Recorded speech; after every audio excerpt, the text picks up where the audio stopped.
En el nombre del Padre, del Hijo y del Espíritu Santo. Amén. Jesús de Nazaret, haznos una tierra buena y fructífera que acoja la semilla de tu Evangelio y la sorpresa inusitada del reino. Haznos semejantes a ti, capaces de vaciarnos de nosotros mismos y de abandonarnos en las manos del Padre. Haz que te sigamos como los discípulos y discípulas de la primera hora. Danos un corazón desprendido, libre de la autosuficiencia, que acoja a todos y que a todos lleve el consuelo y la misericordia. María, mujer de la escucha, mujer de la palabra, tú que movida por el Espíritu acogiste la palabra de vida en lo profundo de tu humilde fe, totalmente entregada al Eterno, ayúdanos a decir nuestro sí. Tú, llena de la presencia de Cristo, alegraste a Juan el Bautista, haciéndole saltar de alegría en el vientre de su madre Isabel.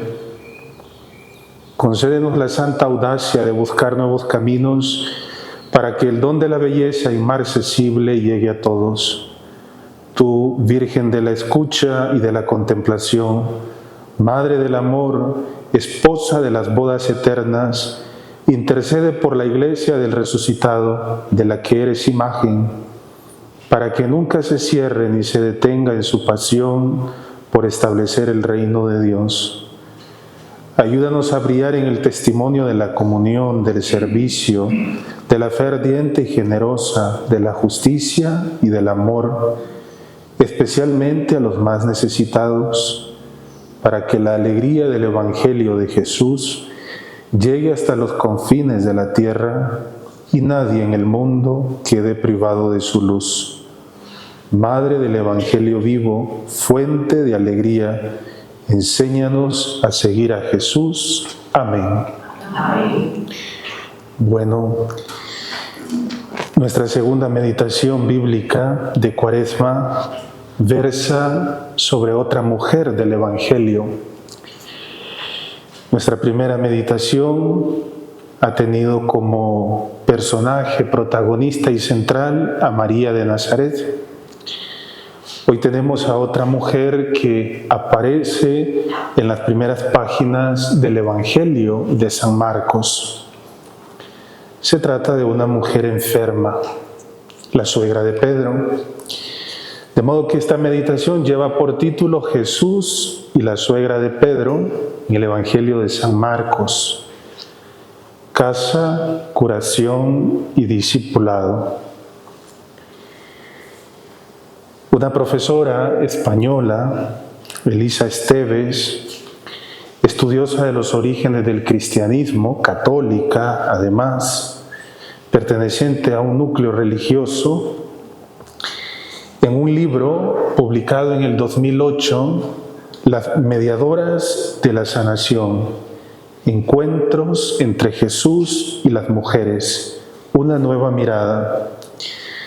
En este libro dice lo siguiente: hacer memoria de la interacción entre Jesús y las mujeres, o entre las mujeres y el Jesús sanador, es descubrir las huellas de lo que no ha encontrado palabra y lugar en las identidades personales y colectivas.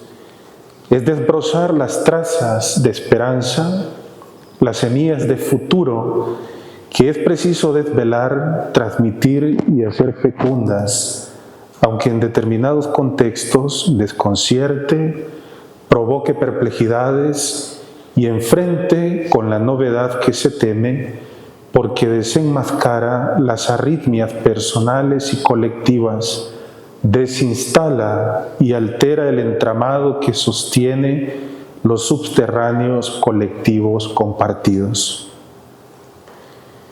Decía Chesterton que cuando un niño nace se pone a prueba el universo. Cuando leemos un texto de las curaciones de Jesús, concretamente, aquellas que tienen como receptora, como destinataria a una mujer, nos muestran en su globalidad lo que es el Evangelio. si en un niño se pone a prueba el universo, valga la comparación. En todos estos cuadros de curación de Jesús, que tiene como sujeto beneficiario, destinatario a una mujer, encontramos resumido qué es el Evangelio de Jesús. De modo que las narraciones evangélicas de estas curaciones, que tienen como destinatarias, beneficiarias primeras a las mujeres, son portadoras de una verdad que no deja de ser provocadora, y que por ser provocadora no deja de ser desafiante. ¿Y en qué consiste esa verdad? En que la experiencia de finitud, es decir, la conciencia de nuestra propia limitación, es puerta de entrada al más allá de uno mismo, a la hondura de la propia existencia, como don recibido y originario, a la vez que como proyecto, como libertad abierta al futuro. Es lo que nos muestran todos estos pasajes de curaciones. En la interacción con Jesús, las mujeres bíblicas vivieron y celebraron no solamente la restauración del bienestar físico, psicológico, espiritual, que seguramente habían perdido, sino que celebran la plenitud de la vida, que les abría en referencia al tú que las constituye, es decir, al tú de Dios que las constituye, que las fundamenta en el amor, embarcándolas en un proyecto vivificador para todos y para todas. La certeza que yo tengo después de haber repasado todos estos textos es que no solo son destinatarias de un algo, sino que estas mujeres que se encuentran con Jesús recibiendo algo, ofrecen algo, incluso al propio Jesús, a los discípulos, pero también a la comunidad, a quienes hoy tenemos la oportunidad de escuchar, de sentir en nuestros oídos la historia de cada una. Vamos entonces a leer el capítulo 1 del Evangelio de San Marcos, del versículo 29 al 31. Es un texto brevísimo sobre el que hoy vamos a meditar. Tan solo 3 versículos, y trataremos de descubrir que en el giro de 3 versículos se produce una historia que no tiene parangón, pero también se nos ofrece una lección de fe, evangelio puro, y se nos recuerda algo que ustedes y yo pues no tenemos que perder nunca de vista. Pero no hago spoiler, vamos a leer el texto y después meditamos. Capítulo 1 del Evangelio de San Marcos, del versículo 29 al 31. Al salir de la sinagoga, Jesús se fue inmediatamente a casa de Simón y de Andrés, con Santiago y Juan. La suegra de Simón estaba en cama con fiebre. Le hablaron enseguida de ella y él se acercó, la cogió de la mano y la levantó. La fiebre le desapareció y se puso a servirles. Palabra del Señor.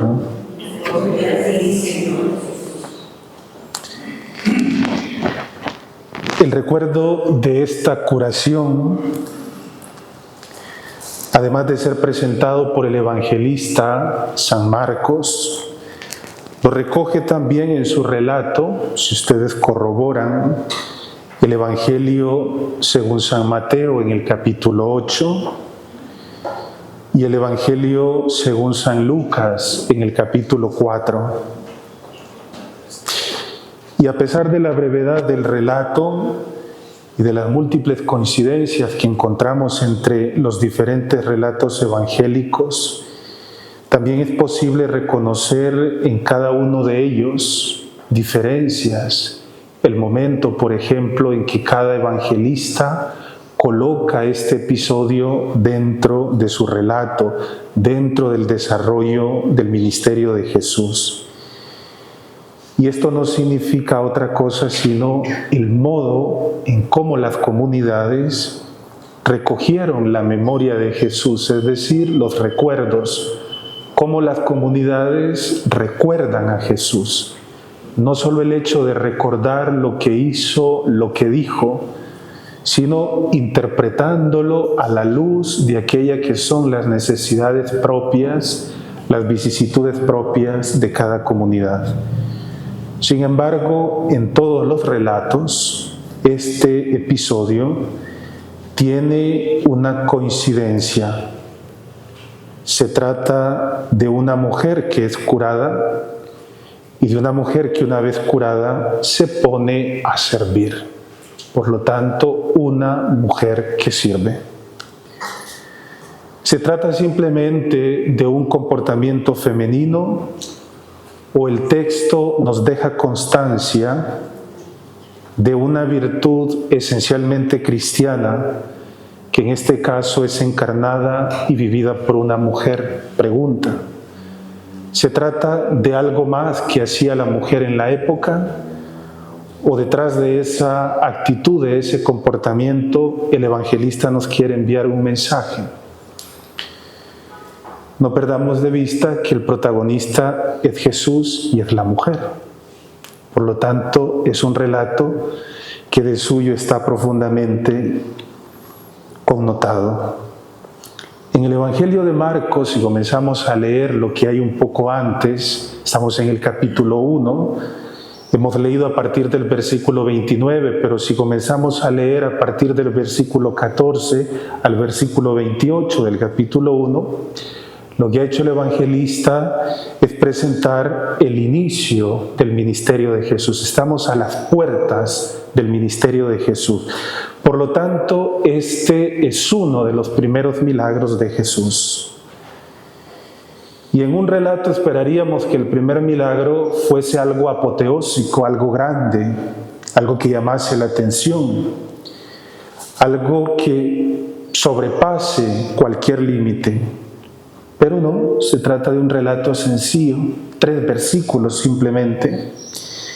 Y curiosamente, el evangelista ha querido colocarlo aquí, al principio.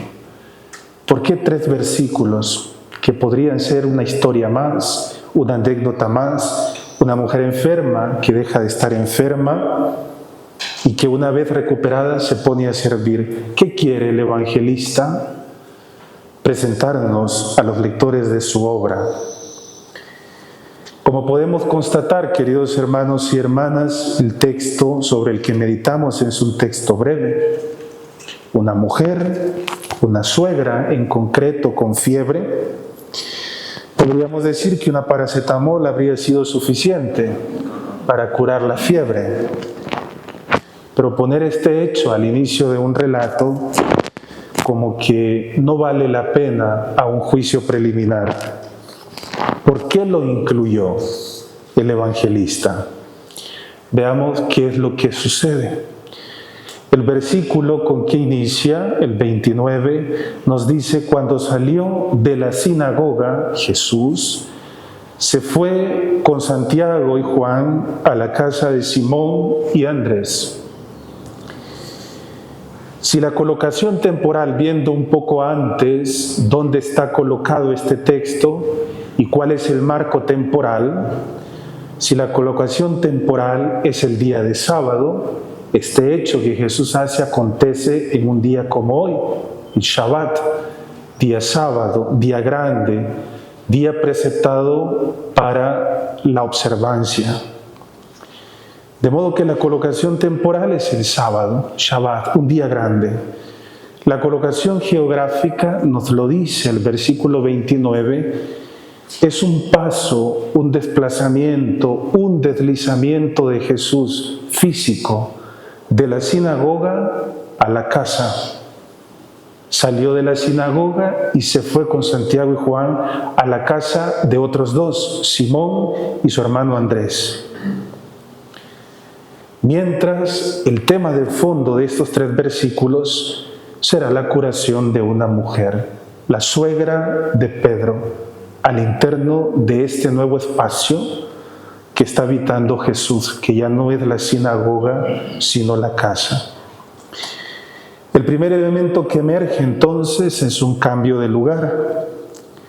Como veremos, entrando en la casa de Simón y de Andrés, Jesús no solamente entra en un espacio físico, como es el lugar donde vivían seguramente Simón y Andrés y donde vivía seguramente la suegra de Pedro, sino que Jesús entra en un mundo, en un espacio de relaciones familiares, donde hay vínculos, donde hay lazos, donde hay un tejido de relaciones. Pero estas relaciones nos las hace ver el evangelista, en este caso concreto, están signadas por un impedimento. La suegra de Pedro, la mujer que habita aquella casa, yace en cama en una situación febril, es decir, en una situación de completa inmovilidad. Basta que pensemos cuando afrontamos un cuadro de fiebre para que intentemos entender qué pudo haber sentido esta mujer en aquella situación. El estado de fiebre, expresando una situación ambigua que puede ir de un síntoma cualquiera a un estado grave de salud, de una simple situación de debilidad, desvanecimiento, a una situación completamente letal, se presta este estado de fiebre de manera óptima para representar en una interpretación existencial y espiritual, si queremos, las diferentes fiebres o enfermedades que golpean al ser humano, es decir, a nosotros. La casa, entonces, espacio de acogida, entra de esta forma casi que violenta y abrupta en escena, como un espacio habitado por la enfermedad, por el dolor, por la queja, por una situación que implica y envuelve a todos los presentes. Un espacio habitado por Jesús, pero también por la enfermedad, y una enfermedad que implica a todos, incluido Jesús, porque es el protagonista que afronta este cuadro y por lo tanto no será indiferente. La escena entonces se desarrolla en la casa, lugar por excelencia también de las mujeres. ¿Dónde si no se podía encontrar una mujer? ¿En la calle? No. ¿En el pozo? Quizá. Pero con mucha seguridad en la casa. Por lo tanto, el lugar doméstico por excelencia, donde vive, habita y hace vida la mujer, donde ella, la suegra de Pedro, y como ella, otras mujeres, y al igual que ellas, otro colectivo, los esclavos, ejercían tareas de servicio.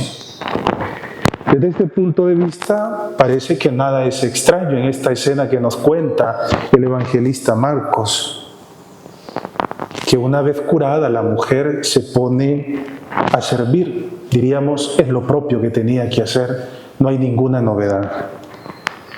Pero en el Evangelio no hay dos sin tres. Nada de lo que se nos cuenta es pura anécdota. Detrás hay un mensaje potente que quiere edificarnos. ¿Qué hay detrás entonces detrás de esta mujer enferma, curada y que una vez restablecida se pone a servir?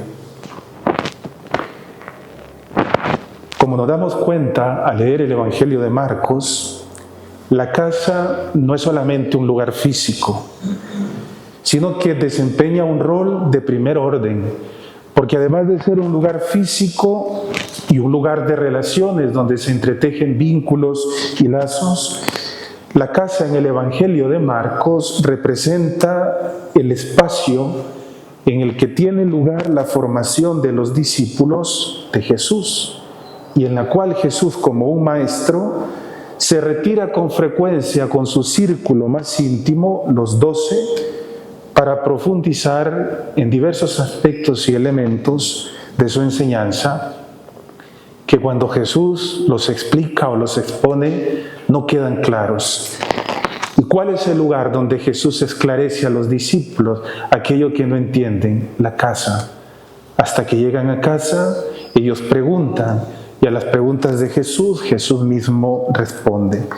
La casa, por lo tanto, aparece como un ámbito, como una localización, podríamos decir, social, y espacial para el nuevo grupo familiar sustitutivo, porque aquí habitan personas que son familias a las que les une vínculos sanguíneos. Pero el Evangelio de Marcos demostrará que no solamente estas relaciones, hay otro tipo de relación que se crea en torno a Jesús. Jesús deja la sinagoga donde realizó el exorcismo. Recordarán ustedes aquel hombre endemoniado, nada más y nada menos que en la sinagoga. Y entra ahora en una casa. Casa y sinagoga, por lo tanto, son dos lugares muy significativos. La sinagoga es un lugar público y sacro porque a la sinagoga se va a escuchar y a debatir sobre la palabra de Dios. La casa, en cambio, es un lugar profano y privado donde habita la familia y la parentela. Pero siguiendo el relato del Evangelio de Marcos, en los versículos anteriores, hasta llegar al 29, desde el cual hemos comenzado, después de la llamada de los primeros discípulos, el camino de este grupo de Jesús se abre y se cierra en la sinagoga. Y es en la sinagoga donde madura la oposición a Jesús. La casa, en cambio, representa, según la visión que nos presenta Marcos, un espacio positivo de enseñanza y de revelación. Mientras en la sinagoga Jesús se encuentra a lo endemoniado, mientras en la sinagoga Jesús encuentra contradicción, murmuración, en la casa Jesús encuentra acogida, recepción, recibimiento. Incluso podríamos pensar que el hecho de que se salga de un lugar, la sinagoga, y entre a otro, la casa, indica que Jesús está viviendo su vida en este momento como si estuviera realizada, como cuando a nosotros nos toca pasar de una etapa a otra, de un lugar a otro, que supone, pues eso, un paso, un cambio, un antes y un después. Por un lado está la salida, dejar un entorno para entrar en otro. Y este es un aspecto significativo en nuestro crecimiento, en nuestro proceso de madurez. Para encontrarnos, para ser encontrados, necesitamos dejar algo atrás. No podemos llevarnos todas nuestras experiencias con nosotros mismos. Si bien nos marcan desde dentro, no podemos cargar, ni podemos cargársela a los demás. Hay una salida de la sinagoga y una entrada en la casa, y en ambos entornos Jesús está allí. Jesús no solamente está en el lugar de culto, sino también en el lugar donde acontece la vida de todos los días, donde se aprende a hablar, donde el individuo aprende a crecer y donde se aprende a amar. Este cambio de la sinagoga a la vida cotidiana, al hogar, es importante. Quizás estamos acostumbrados a pensar que nos encontramos con el Señor en lugares y en momentos específicos, muy delimitados. Pero podríamos decir que a la luz de este texto, el hogar es nuestra identidad humana, la familia es nuestra identidad, aquellos con quienes crecemos y establecemos vínculos y lazos, es decir, las relaciones son las que nos dan identidad. Y allí también es posible vivir divinamente, y allí también está Dios, allí también está la iglesia. La casa también es recinto para encontrar a Dios. De modo que este desplazamiento de la sinagoga a la casa, a la vida cotidiana, al hogar, es un importante paso en el ministerio de Jesús. El mismo hogar parece mencionarse en el capítulo 9, al menos así nos los hace entender el texto, donde Jesús llega después de haber caminado con los discípulos. Y parece que los discípulos traían una conversación en el camino, acalorada, además intensa, y en la casa, que parece ser esta misma, Jesús les pregunta de qué discutían por el camino. Dice Marcos que ellos callaron porque por el camino habían discutido quién era el más importante entre ellos. Pero a desplazarse no solamente es Jesús. Jesús se mueve con Simón y Andrés y con otros dos, con Santiago y con Juan. Por lo tanto, es un grupo, un núcleo de personas, la comunidad de Jesús, los seguidores de Jesús, los discípulos de Jesús. Y el objetivo parece que no es tanto que Jesús llegue ahora y lleve simplemente a cabo una señal en aquella casa, mostrando de esa manera su grandeza. Así como cuando ha llamado a los otros, invita ahora a esta pareja de hermanos a que le sigan, a entablar relaciones con Él, a entretejer lazos y vínculos íntimos con Él. Pues esa es nuestra vocación, queridos hermanos y hermanas, el moverse con otros y junto a otros, el moverse con otros, pero teniendo como centro a Jesús. Eso es construir comunidad, es construir relaciones auténticas. Esta es la meta de los discípulos y discípulas de Jesús.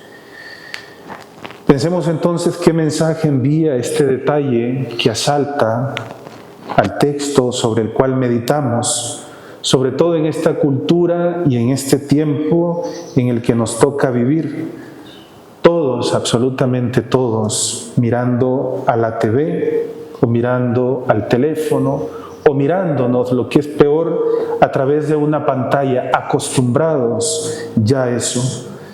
Para Jesús lo importante es el contacto con los otros, el encuentro cara a cara, el sentir al otro. De modo que este grupo de personas, estos discípulos, están iniciando este camino, y este camino es la primera semilla de una posibilidad, de una nueva comunidad, lo que hoy es la iglesia. ¿Y cómo nace esta iglesia? Con Jesús y en torno a Jesús, a partir de una íntima relación con Él. Pero veamos ahora qué sucede en la casa de Pedro. ¿Qué pasa? Versículo 30. La suegra de Simón, dice Marcos, y si es suegra, como en este caso, pues un poco más. Y si tiene fiebre, peor la cosa todavía. ¿Qué sentido tiene, por lo tanto, este relato? ¿Qué hace Jesús allí con una mujer que tiene fiebre? Sin embargo, y si nos damos cuenta, hermanos, las mujeres y los niños ocupan un lugar destacado en el relato del Evangelio. El dato es innegable, es incontestable. El Evangelio de Marcos tiene aproximadamente 600 versículos y 100 de ellos hablan de mujeres y niños ocupando un puesto clave. Aquí, al inicio del ministerio de Jesús, aparece una mujer que no tiene nombre. Luego, en la vida pública de Jesús, concluye con la ofrenda de una mujer que no tiene nombre, la viuda del templo. La pasión de Jesús, en el capítulo 14, comienza con una mujer que no tiene nombre, que unge la cabeza de Jesús. No los pies, como dice Mateo, como dice Marcos, Mateo, Lucas, o como dice Juan, sino la mujer que unge la cabeza de Jesús. Y la crucifixión termina con las mujeres, también un grupo de mujeres que está de pie, observando lo que sucede con Jesús, mientras el grupo más cercano de Jesús, los discípulos, los que fueron convocados directamente por Él, simplemente se han dado a la fuga. Y por si fuera poco, el relato de la sepultura de Jesús termina con las mujeres, que son las testigos que ven, que contemplan dónde colocan a Jesús. Pero por si fuera poco todavía, el relato glorioso y gozoso de la resurrección de Jesús comienza con las mujeres y termina con ellas, que son las portadoras de este anuncio revitalizador. Pero en otros momentos del relato de Marcos despuntan figuras femeninas. En el capítulo 5, la mujer con hemorragia, hacía 12 años. La hija de Jairo, que tiene el mismo tiempo de la hemorragia de la mujer, tiene la edad de 12 años. Luego una mujer pagana que no tiene nombre. Ninguna de estas mujeres tiene nombre. Solamente se dice que era sirofenicia y que va al encuentro de Jesús. Pero hay también una mujer que está en las antípodas de estas, y que en lugar de ser un ejemplo es un contraejemplo, porque trata con hombres y se convierte en un alma bestial en el relato de Marcos. Se trata de la mujer Herodías, la responsable de aquellas intrigas que condujo a la ejecución de Juan el Bautista. Por lo tanto, las mujeres ocupan puntos claves del Evangelio y en algunos casos con la característica presente o con el indicativo ser de, la suegra de, María de, sentido de pertenencia. El hecho de que sea la suegra de Pedro, 2 más 2 es 4, significa que Pedro tenía una esposa. Y de haber una esposa, lo más lógico y lo más natural en la época es que hubiera hijos, por lo tanto, una familia. En este sentido, no deja de ser curioso que el relato no nos refiera nada al respecto, no nos hable ni de la esposa de Pedro, ni de los hijos de Pedro, solamente se refiera a la suegra de Pedro. Sin embargo, estos versículos suficientes nos indican que hay relaciones humanas acá, de una manera concreta y explícita. De modo que al entrar en casa, en esta casa, en la casa de Pedro, Jesús entra en un mundo de relaciones. Primero se menciona a Andrés y a su hermano, por lo tanto existen relaciones de fraternidad.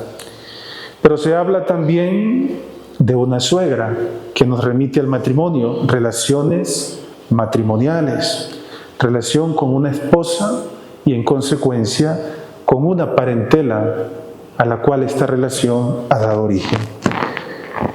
Por lo tanto, hermanos, nos encontramos ante un tejido de relaciones que Jesús penetra. Pero si nos fijamos, también hay un tipo de relación que no es de sangre, que trasciende los vínculos sanguíneos. Santiago y Juan son hermanos, pero de Jesús son discípulos, compañeros de Simón y de Andrés. Y estas relaciones, como las primeras, también van tomadas en serio.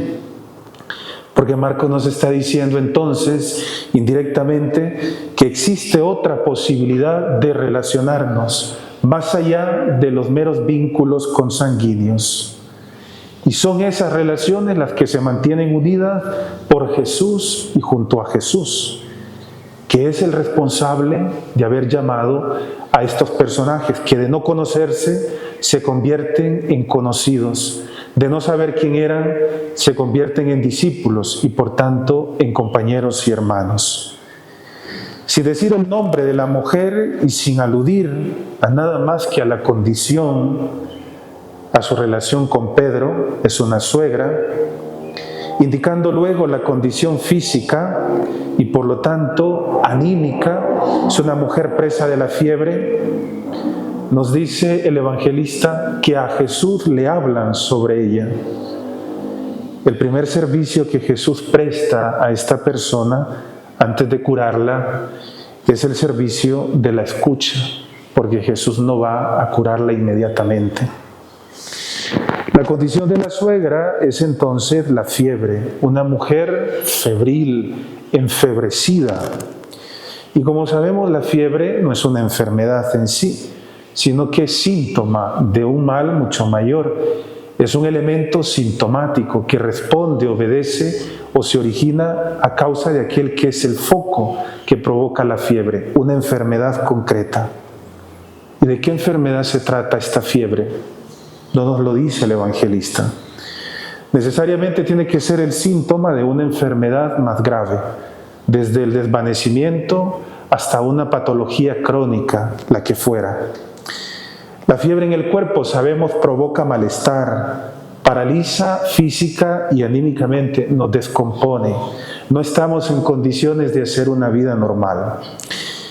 Y en las relaciones también hay fiebre, fiebre que las arruina, que nos hace ver que las relaciones no funcionan o que relacionarnos con los demás no tiene ningún sentido. ¿Cuál es, por tanto, esa fiebre que invade nuestras relaciones y las arruina completamente? quizá el egoísmo, quizá la posesividad, quizás nuestras formas de amar obsesivas, quizás los celos o quizás la arrogancia. En el capítulo 9 se dice que Jesús llega a casa con los discípulos y hablando en esta ocasión por segunda vez de aquella que sería su suerte en Jerusalén, su destino, nos dice el evangelista que los discípulos discutían sobre quién era el más importante, mientras Jesús está hablando de entregar la vida. Y al llegar a casa Jesús les pregunta, seguramente esta misma casa, ¿de qué discutíais por el camino? Dice el evangelista que ellos por su parte guardaron silencio, porque por el camino habían estado discutiendo acalorada e intensamente sobre quién era el más importante entre ellos. Su fiebre es aquel ímpetu, el nuestro, el interés de cada uno de prevalecer sobre el otro. Y este interés es el que acaba arruinando todos nuestros tejidos de relaciones, tanto en casa como fuera de ella. Discutir sobre quién es el más grande significa no aceptarse a uno mismo, aunque parezca lo contrario.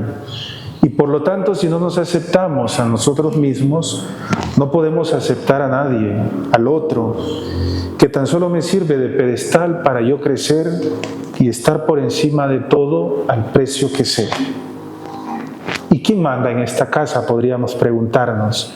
¿Quién manda en esta casa donde está la suegra de Pedro? ¿Quién tiene el mando, el control en esta relación? Es terrible cómo esta fiebre arruina el ambiente, las relaciones entre marido y mujer, entre novios, entre amigos, entre familia o entre discípulos, entre nosotros mismos, discípulos y discípulas de Jesús. Eso es lo que destruye todo hogar, toda unión, cualquier proyecto, cualquier relación, el deseo de prevalecer sobre el otro. Es el mismo espíritu que reinaba en la sinagoga. El hombre era presa de un demonio, de una fuerza que le impedía hacer vida. Es lo que arruina nuestras relaciones, lo contrario al bien, aquella fuerza que nos destruye, que nos invade. Y no nos asustemos, queridos hermanos y hermanas, de que eso pase en nuestra vida, porque estamos ahora mismo en la casa de Pedro, el discípulo estrella de Jesús. ¿Qué es lo que daña a la iglesia? ¿Qué es lo que daña a nuestras comunidades? ¿Qué fiebre daña nuestros círculos cristianos? Lo interesante es que en nuestro relato, a Jesús, nada más llegar a casa, inmediatamente le hablan de esta mujer, sin decir el nombre, le hablan sobre ella. Mientras que en el capítulo 9, al que he hecho alusión, cuando Jesús pregunta a los discípulos, ellos en lugar de hablar, más bien guardan silencio. Cuando se trata de otra persona, inmediatamente dicen que tiene fiebre, como es este el caso, que padece tal o cual enfermedad, que tiene este o aquel mal. Pero luego, cuando se dan cuenta de que la fiebre probablemente es contagiosa y que todos tenemos un poco de ella, tendemos a callarnos porque no nos gusta hablar de nosotros mismos. Pero es un aspecto positivo también el que hablen de esta mujer a Jesús. Quizá porque en el centro de atención de esta casa se quiere poner a una persona necesitada en concreto.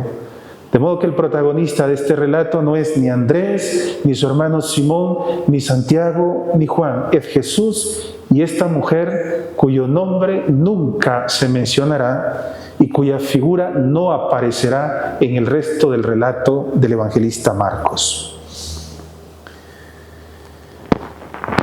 Veamos entonces qué hace Jesús. Versículo 31. Se acercó y la levantó tomándola de la mano.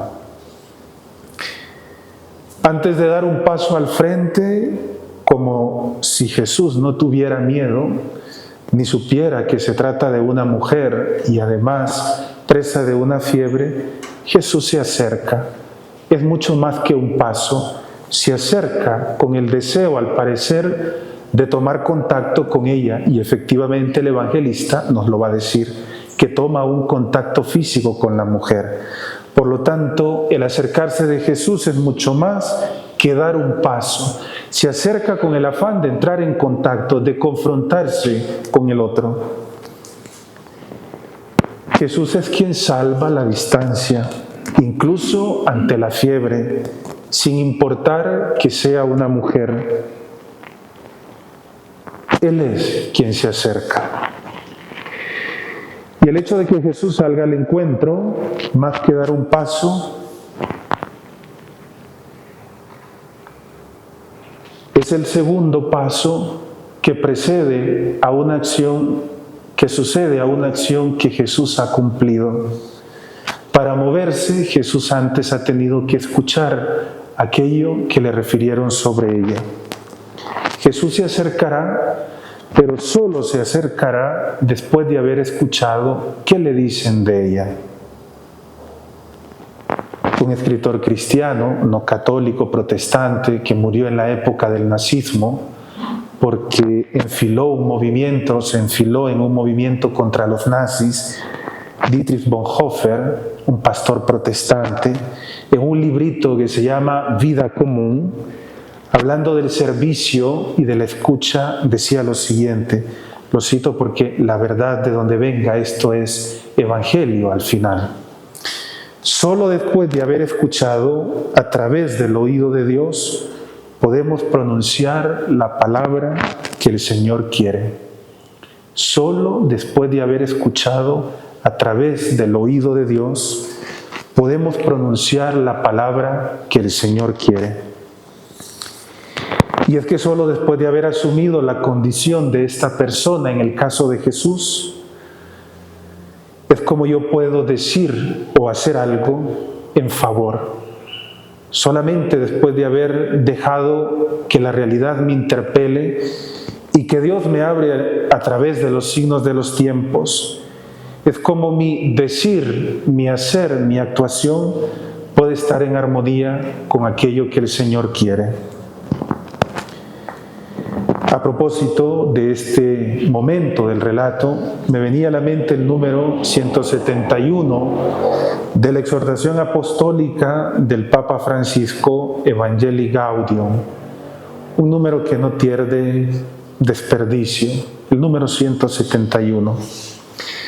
Más que nunca, dice el Papa, necesitamos de hombres y mujeres que desde su experiencia de acompañamiento conozcan los procesos donde campea la prudencia, la capacidad de comprensión, el arte de esperar, la docilidad al Espíritu con mayúscula, al Espíritu Santo, para cuidar entre todos a las ovejas que nos confían de aquellos lobos que intentan disgregar el rebaño. Necesitamos ejercitarnos en el arte de escuchar. Vean cómo llama el Papa la escucha, el arte de escuchar, que es mucho más que oír. Lo primero, continúa, en la comunicación con el otro es la capacidad del corazón que hace posible la proximidad, sin la cual no existe un verdadero encuentro espiritual. Para que haya encuentro necesariamente tiene que haber escucha. Esto es pedagógico y es evangélico al mismo tiempo. La escucha nos ayuda a encontrar el gesto, la palabra oportuna que nos desinstala de la tranquila condición de espectadores.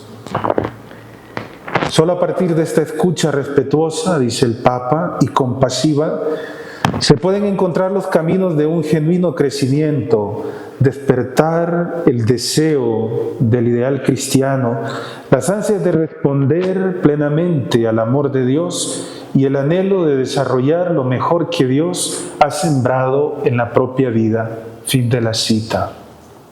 Por tanto, el primer servicio que Jesús presta es el servicio de la escucha.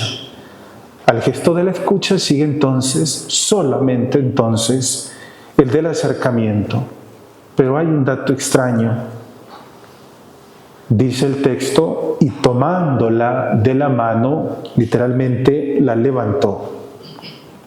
¿Por qué un dato extraño? Porque cuando uno está enfermo, es bueno que el enfermo descanse y que no lo molesten.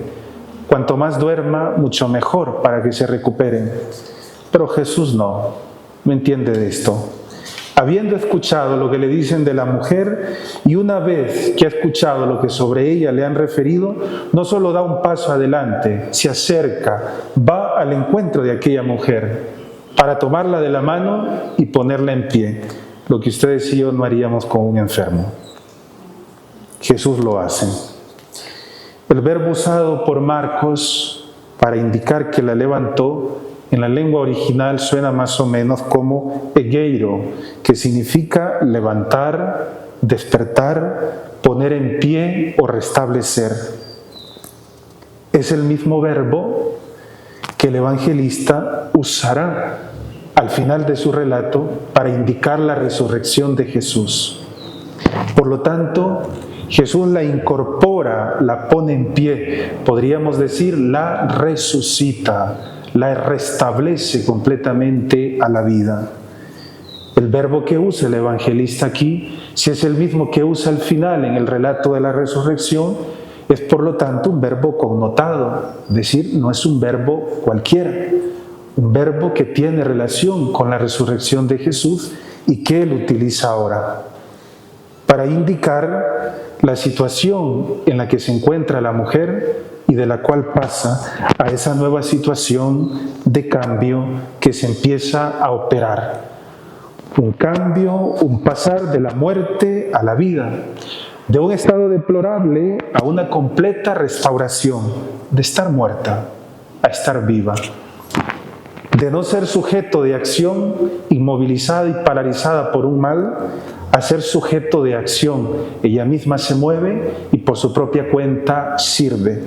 De ser dependiente a ser una mujer completamente libre de cualquier mal. Lo que Jesús hace con esta mujer es más importante seguramente, creo yo, que resucitar un muerto. Ella tiene necesidad de ser resucitada de esta tumba que es su fiebre.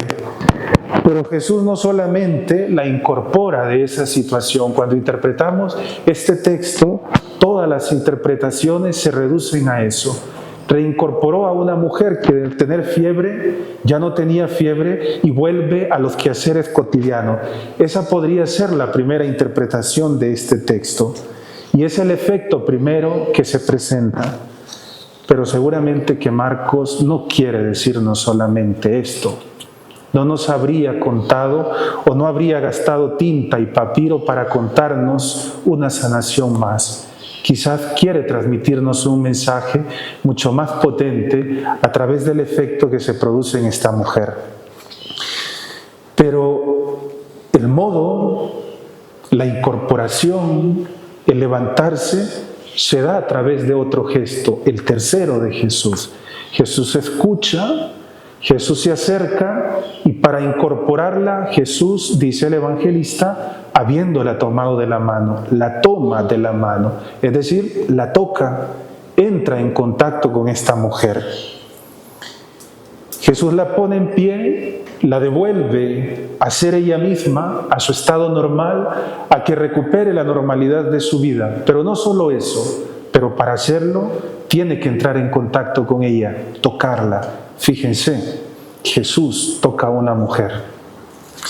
Si esta fiebre es lo que la paraliza, lo que la inmoviliza, lo que la divide, lo que la separa, lo que la distancia de una vida normal, la mano de Jesús, al tomarla, al tocarla, al entrar en contacto con ella, la restablece, la une, la acerca, la hace entrar en conexión con Jesús, con los demás, con su familia y con su realidad.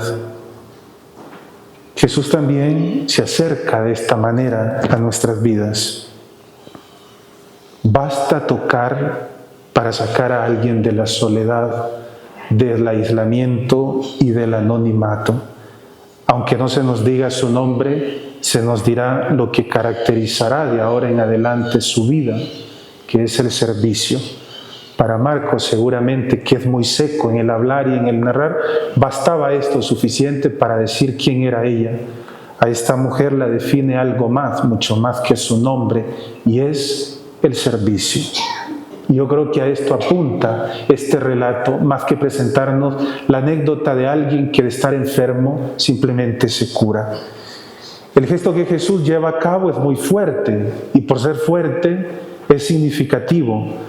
Nuestra traducción, las traducciones normales, habituales de este pasaje, dicen tomándola de la mano. Es una buena traducción, no está mal, pero no logra captar, a mi modo de ver, la densidad de la acción, de la implicación de la acción que Jesús está cometiendo. Este verbo de nuestra traducción, que es tomar, agarrar, traduce el original krateo, que es más que agarrar, significa aferrar, sostener firmemente, como cuando nosotros sostenemos en mano algo para que no se nos caiga, para que no se nos escape, no se nos escabulla de las manos. Lo que hacemos es cerrar el puño, aferrar con fuerza. Eso indica el verbo que usa Marcos para referir el modo en que Jesús opera. La aferra, es decir, la sostiene. Por lo tanto, es mucho más que tocar, mucho más que agarrar. Se trata entonces de un gesto fuerte. La mano, antropológicamente y en la tradición bíblica sobre todo, es sinónimo de poder. Cuando el libro de Éxodo dice Dios sacó a Israel con mano fuerte y brazo extendido, está indicando el autor sagrado que lo hizo con poder, que no hubo resistencia, y aunque la hubiera, Dios siempre puede. La mano representa el poder. Todo lo hacemos con las manos, queridos hermanos y hermanas. Trabajamos, comemos, acariciamos, pero como lo vemos hoy, desgraciadamente, también hacemos daño, matamos y asesinamos. La mano representa las posibilidades que tenemos, y en este caso representa la posibilidad de Jesús. Con su mano Jesús da posibilidades, abre paso a la liberación, a la vida normal, a la vida, a la revitalización, a la esperanza. Es hermoso, por tanto, este tomar la mano y ponerla en pie, tal como lo indica el evangelista, precisamente porque Jesús, con este acto, le está devolviendo a la mujer lo que con la fiebre hasta ahora había perdido. En efecto, se dice que aferrándola, la despertó, o la despertó una vez que la tomó de la mano. De modo que la mujer es puesta en pie porque su mano ahora se ha aferrado a la mano de Jesús. Y porque Jesús la ha aferrado a ella, ella ahora tiene las posibilidades que Jesús tiene en su mano, la vida y la esperanza. La acción de ponerse en pie, por eso, viene solamente después de la acción de ser aferrada, de ser tomada firmemente por Jesús de la mano. Y finalmente continúa el texto, cierra el texto. La fiebre la dejó y ella se puso a servirles. El término original que traduce dejar, perdonen ustedes de nuevo la arrogancia, porque no lo hago con ese deseo, es el término aphiemi, que en el griego significa abandonar, liberar. También se utiliza para perdonar. Cuando Jesús dice en el Padre Nuestro, perdona nuestras deudas, utiliza este mismo término. Decir que la fiebre la dejó significa que la mujer era prisionera, era presa de la fiebre, era esclava de aquel mal que la subyugaba. Pero la acción de Jesús asume esta fiebre. Nos ha dicho antes el evangelista que Jesús la aferra firmemente, no es un tocar superficial. Es decir, Jesús se la carga. Para poder liberarla, tiene que asumirla. La primera parte de la narración, a este punto, todas las cosas cambian. La primera parte de la narración nos ha presentado a una mujer debilucha, silenciosa, visibilizada tan solo por su relación con Pedro, es la suegra de Pedro, sin decir siquiera su nombre, que es lo que podía darle identidad. y solamente indicando la deplorable situación en la que yacía, una mujer pasiva en su relación con los demás y pasiva aparentemente en su relación con un hombre más, con Jesús, que es quien será su sanador y que en este momento le otorga la vida. Sin embargo, este versículo que hemos leído da vuelta a toda esta historia y provoca un vuelco en toda esta narración. En esta segunda parte del relato basta un versículo para que veamos ahora que aquella mujer debilucha, silenciosa, sumida en el mayor de los anonimatos, se desvela de una manera completamente diferente. La respuesta de la mujer no se deja esperar. Se abre paso a la específica experiencia de la alteridad, del otro que tiene delante, de Jesús, de los discípulos. Se toma la responsabilidad de ellos. Puesta en pie, lo que hace inmediatamente es servir. En efecto, la narración la visibiliza, ya no en la fiebre, sino restablecida por Jesús en pie. Identifica el efecto de la acción de Jesús con la acción de servir. La acción inmediata, el efecto inmediato que se provoca en esta mujer es el servicio. De Jesús ha recibido todo: el regalo de la salud, la restauración de la vida, el redescubrimiento de un nuevo horizonte. Y entonces ella no hace otra cosa sino que mostrar una total actividad que, así como su enfermedad ha tocado a Jesús, ahora su actividad tiene como destinatario a Jesús. Dice, se puso a servirles, a Jesús y a los discípulos que estaban con él. Es decir, a Jesús y a la comunidad que se reúne en torno a Jesús. Podríamos entender este servir como amar. Eso es lo que se nota en lo que ella hace.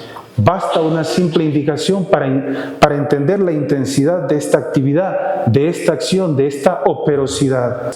Es la transición de la enfermedad a la sanación completa y auténtica.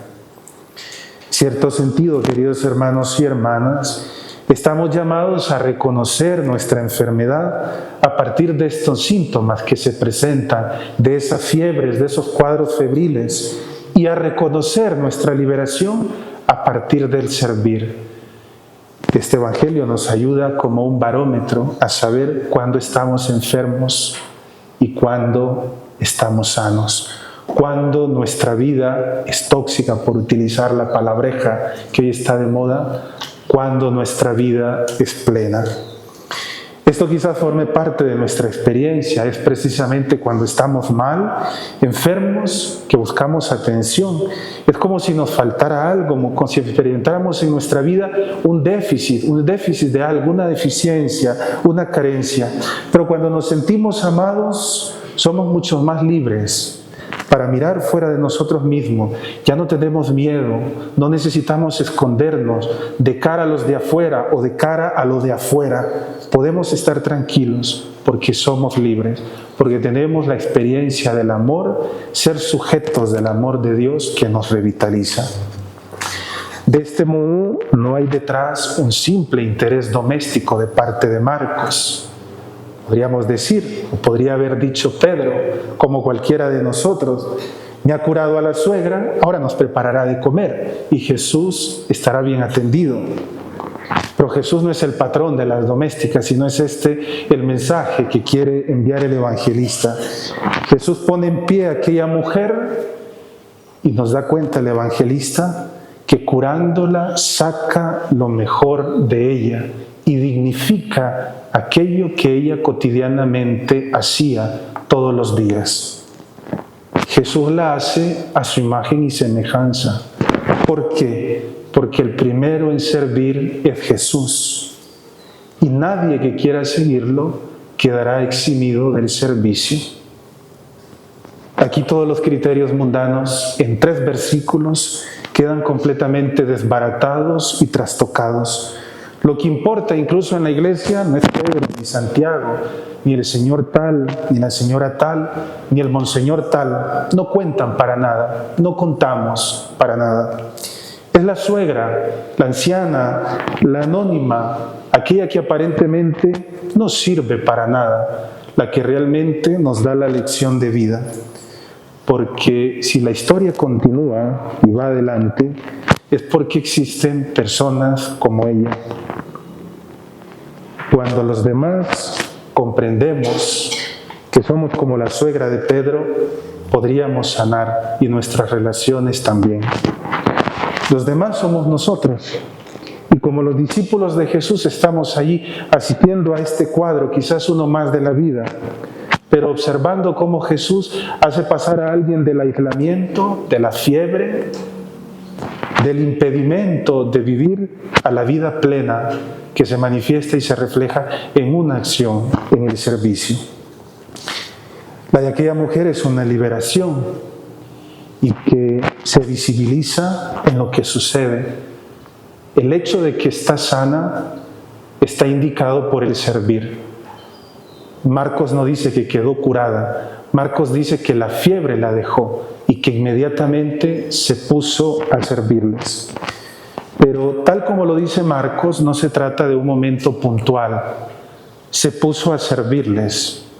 El texto, siendo fiel a como escribe el evangelista, habría que traducirlo y les servía a ellos, es decir, una acción continua, repetida, reiterada y por lo tanto permanente. Todo en su cuerpo, en el cuerpo de esta mujer sin nombre, es expresión de cambio que se alarga en el tiempo. De estar tumbada y paralizada, ahora está en pie, completamente restaurada.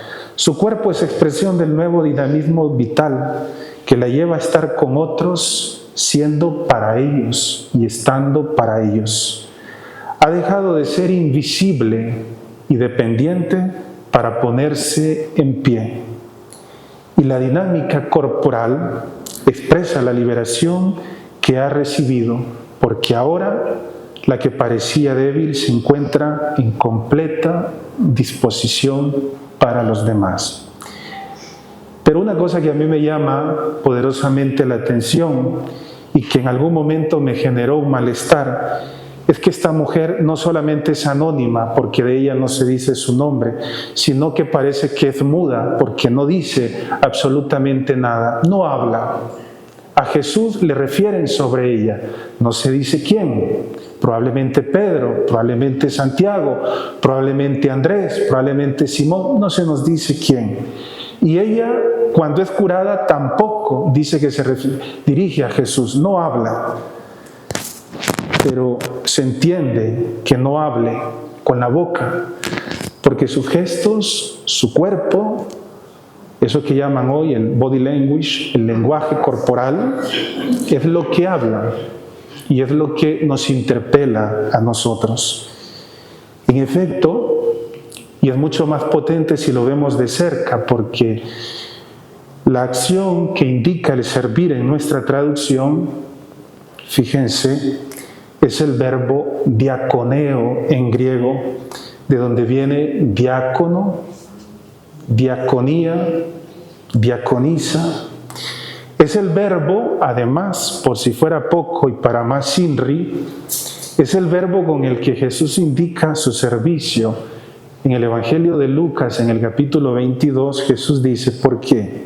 ¿Quién es mayor, el que está a la mesa o el que sirve? Diaconeo. No es el que está a la mesa, pues yo estoy en medio de ustedes como el que sirve, es decir, como el diáconos, como aquel que está para los demás. El mismo verbo que utiliza para la mujer, Marcos. Pero también es el verbo con que Jesús delinea claramente el panorama y el programa de quien desee seguirle. En Marcos 9, en el versículo 35, después de haber escuchado que los discípulos acaloradamente discutían quién era el más importante entre ellos, Jesús les dice, si uno quiere ser el primero, sea el último de todos y el diáconos, el servidor de todos. Por lo tanto, el verbo diaconeo, que es el que indica el servicio de la mujer, es el verbo que define la vida de Jesús. Jesús se define a sí mismo con ese término, pero también es con el que Jesús define y delinea claramente el programa de aquellos que quieren seguirle. Pero ahora el evangelista lo aplica a una mujer que sigue sin darnos su nombre. La primera mujer que constela el relato del Evangelio de Marcos, la primera mujer en ser curada por Jesús. La tarea de servicio ejercida por esclavos y por mujeres, lo sabemos bien en el mundo antiguo, en el Evangelio se convierte en el paradigma de cómo tiene que funcionar la comunidad de Jesús y el modo singular en que los líderes deben ejercitar la autoridad. No es buscando ser los primeros, sino los últimos, y el diácono de todos, es decir, el servidor de todos. Vean cómo el Evangelio trastoca todos los valores. Si hay un comportamiento del que no podría servirse porque no es ejemplar, era el de las mujeres y el de los esclavos, el servicio. Pero es el comportamiento del que Jesús se sirve para indicar qué es Él, qué es su vida y quiénes deben ser aquellos que le siguen. Al presentarse Jesús como servidor, se está presentando desde el estilo de vida de los esclavos y desde las mujeres en la casa, probablemente como la suegra de Pedro, una más dentro de esas muchas mujeres. Pero se anulan las dinámicas de poder, de honor, de privilegio. Jesús toma como ejemplo el servicio, lo más ruin, el comportamiento más ruin, que no tenía reconocimiento, el servicio que hacían las mujeres, como lo haría la suegra de Pedro, y de este modo vincula a Jesús, a esta mujer, a su propia vida. Se pone a servirles como lo hace Jesús, que es el que ha venido a servir y no a que le sirva. De modo que el relato no solo presenta a una mujer que de un estado de incapacidad se reincorpora al ritmo y a las faenas cotidianas, es mucho más que eso. Aquí vamos descubriendo lo que el evangelista Marcos quiere presentarnos. No olvidemos que son ellas, es ella y Jesús los protagonistas del relato. Al cuidado de Jesús, al gesto de aferrarla, al gesto de incorporarla, ella responde no con otro gesto, sino con el del servicio, aquello que reclamará Jesús para sí, aquel que será el santo y seña de quienes deseen seguir a Jesús. Ahí podríamos decir una reciprocidad de acciones. Como sabemos, la marca inconfundible de quien se adentra en el discipulado, no de Platón, no de Aristóteles, no de Pitágoras, sino de Jesús, no es otro que la diaconía, el servicio, lo que hace la suegra de Pedro. Jesús ha entrado en la casa, en el espacio doméstico, como lo hemos dicho al inicio. Le han hablado acerca de una mujer, de quien no se nos da su nombre hasta ahora. Jesús va al encuentro de ella, se acerca, la pone en pie, habiéndola aferrado primero con la mano. En este sentido, la narración nos presenta a Jesús desafiando las normas que hasta aquel momento regían los espacios según el género y la relación y la interacción entre él y la mujer, que estaba atenazada, no sabemos desde hace cuánto tiempo, cuántos días, por un malestar. Jesús ha entrado en la casa, parece que entra en la casa como Pedro por su casa, como que si fuera su propia casa. Y a la mujer la trata como si fuera su hermana, como si fuera de su familia. No hay ningún filtro de parte de Jesús. Pero hay más. El resultado de la curación es que a ella se le reconoce su rol propio en el desarrollo de la vida, de la casa, pero también de la comunidad. Recordemos que estamos en la casa de Pedro, en la casa de Simón, que no es solo indicación del lugar donde se realiza la curación, sino que la casa de Simón, en el Evangelio de Marcos como en el de Mateo, es símbolo de la comunidad, de la otra casa, de la iglesia. La deuda de gratitud que tiene con Jesús abre a esta mujer a una comunicación nueva entre él y entre ella. Ella es ahora discípula. ¿Por qué? Porque está haciendo aquello para lo cual ha venido Jesús, no para ser servido, sino para servir. No se menciona su nombre. ¿Qué importa? ¿Qué más da a estas alturas que no se mencione su nombre? Seguramente debió tenerlo. Todas las personas tienen un nombre. Pero se dice de ella que sirve. La acción con que Jesús se define y define a quien desee seguirle. Por consiguiente, ella es ahora discípula. ¿Quién es la suegra de Pedro? Discípula de Jesús, amiga de Jesús, que se reconoce en una relación singular y esencial con Él, y por medio de Él a la comunidad, le servía a Él y a los discípulos. Se convierte así en paradigma de discipulado, encarnando y visibilizando una de esas características nucleares que, como lo decía al inicio, no podemos perder de vista. La vinculación esencial con Jesús, pero no por el nombre que tengamos, ni por lo mucho que hablemos, sino por aquello que hagamos, por hacer lo que Jesús nos pide. En esta mujer el sí se hace visible y concreto en una respuesta que reorienta completamente su vida. Pasa de servir en la casa como una esclava a servir a Jesús, a la comunidad, como una servidora, como una discípula. El sentido de todo milagro, queridos hermanos y hermanas, es este, nos lo dicen estos 3 versículos del Evangelio de Marcos, que pasamos de la muerte a la vida, es decir, del egoísmo al servicio, al amor auténtico, a la libertad auténtica. Si este es el sentido del Evangelio, por consiguiente, este milagro sería el milagro que englobaría el Evangelio completo. Y llegamos a la conclusión. En el espacio privado de la casa, el día de sábado, la pequeña comunidad reunida en torno a Jesús hace experiencia de 2 acciones que jugarán un rol no indiferente en el relato del misterio pascual: levantarse y servir. La resurrección y el servicio. Y ahora quien se hace portavoz de estos 2 verbos es nada más y nada menos que una mujer, la suegra de Pedro, precisamente como lo harán al final las mujeres del alba que van al sepulcro, a quienes será confiado el mensaje más importante y nuclear de la fe cristiana, el anuncio de que Cristo Jesús no está muerto, sino resucitado. A este punto, la casa no puede ser un espacio privado y profano de la vida, como dijimos al principio, sino que se convierte en un espacio abierto, digo yo, en una puerta explayada, en un ambiente de acogida, de revelación y de curación, donde la nueva creación comienza a ser visible y donde se manifiesta la característica definitiva y determinante de Jesús, el servicio. En una mujer que no tiene nombre, pero en quien el servicio define su vida. Por lo tanto, discípula de Jesús. La curación y el servicio representan una nueva vinculación de la mujer consigo misma, con su entorno familiar y con el grupo religioso, con los discípulos de Jesús.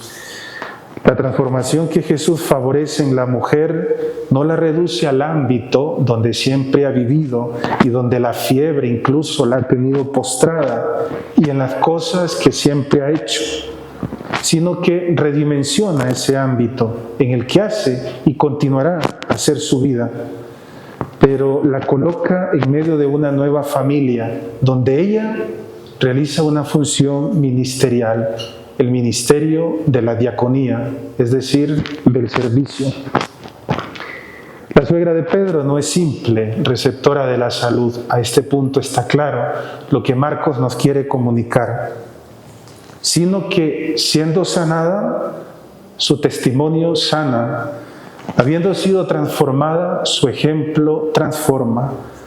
No es simple creyente, nos dice Marcos a este punto, sino ministra, que sirve a la comunidad.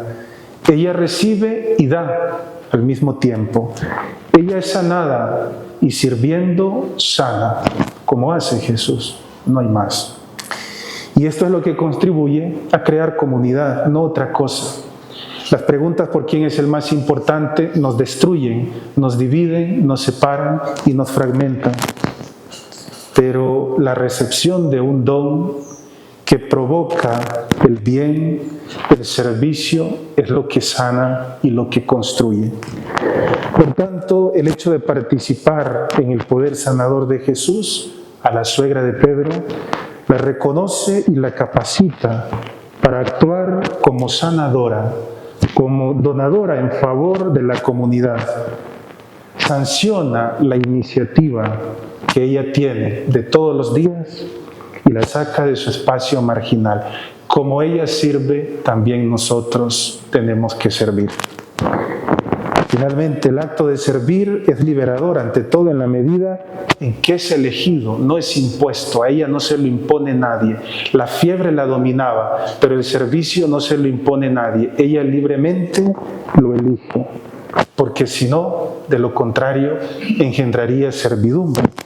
Y Jesús no quiere eso, lógicamente. El acto de servir supone ser capaces de abrirnos a la alteridad, es decir, al otro, a los otros. Dejar que las entrañas se conmuevan ante el sufrimiento y la fragilidad y reaccionar amando como lo hace Dios, siendo para los demás y haciendo lo que ha hecho Jesús, que no ha venido a buscar que le sirvan, sino a servir. Este es el testimonio de la suegra de Pedro. Gloria al Padre, al Hijo y al Espíritu Santo.